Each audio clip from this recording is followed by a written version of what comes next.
Okay, in this section we're going to talk about inner products. Now, inner product really is a generalization of what you may have seen in calculus, which is called a dot product. If you remember, a dot product in calculus was something like this. If you have a vector x1, x2, x3, and you take the dot product of that with y1, y2, y3, then the result is, well, you take first components, multiply, second components and multiply, third components and multiply. So that's x1, y1 plus x2, y2 plus x3, y3.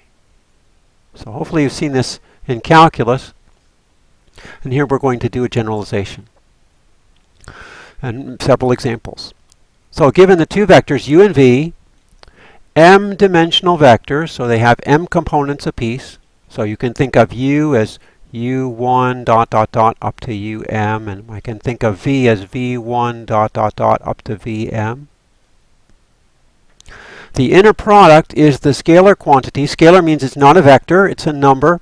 It's actually going to be a complex number in this case. And the scalar, the inner product, is the conjugate of the first component of u times the first component of v plus the conjugate of the second component of u times the second component of v plus the conjugate of the third component of u times the third component of v all the way up to the mth component. And you can write it in this way as a summation.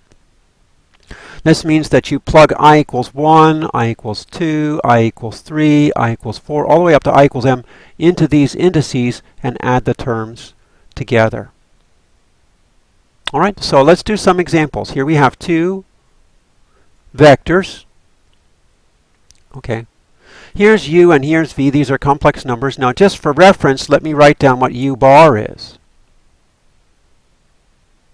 because we'll need that in the computation. This u complex conjugate. The complex conjugate means you take the imaginary part and take its negative. So u conjugate is 2 minus 3i. The conjugate of 5 plus 2i is 5 minus 2i. The conjugate of minus 3 plus i is minus 3 minus I. So that's what it means to take the complex conjugate. You take the negatives of all the imaginary parts. Okay, and then we're going to follow this same rule that we see up here. We're going to take first component times first component plus second component times second component plus third component times third component. And you can see how that's written out here. First component times first component, second component times second component, third component times third component. Notice the conjugates here, here, and here. So instead of taking my u entries from this vector, I'm going to take them from this u conjugate vector. So you see the 2 minus 3i goes here. 1 plus 2i is here. 5 minus 2i, second component here. Minus 4 plus 5i, second component here. Minus 3 minus i, third component on u bar. 0 plus 5i, third component on v. Okay, so we're just following the rule that's specified up here. Just following that rule. Okay. And then you figure this out term by term. Multiplication of complex numbers.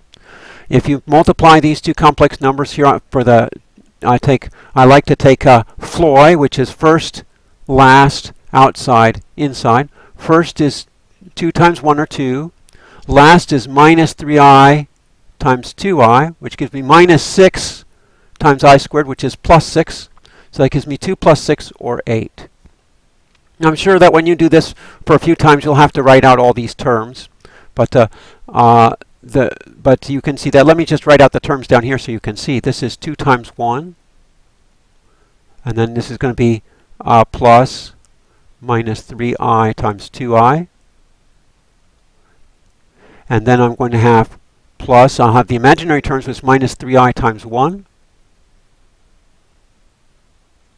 And then I'll have plus 2 times 2i. Okay. All right, so if the real part gives me the 8, then here I have minus 3i plus 4i, which gives me the plus I. Okay, and you can do this for all of these products here. Let's just do the last one. We'll see how it works. If we do first, what I call Floy, look at first minus 3 times 0. Then last is going to give me plus minus I times 5I. And then if I do the outside, it's going to be minus 15I. And then here I'm going to get minus I plus times plus, I'm sorry, I already did that way, plus minus I times 0. Okay, so this is going to give me 0. Here I have 5 times negative 1, which is plus 5. And then here I have minus 15I.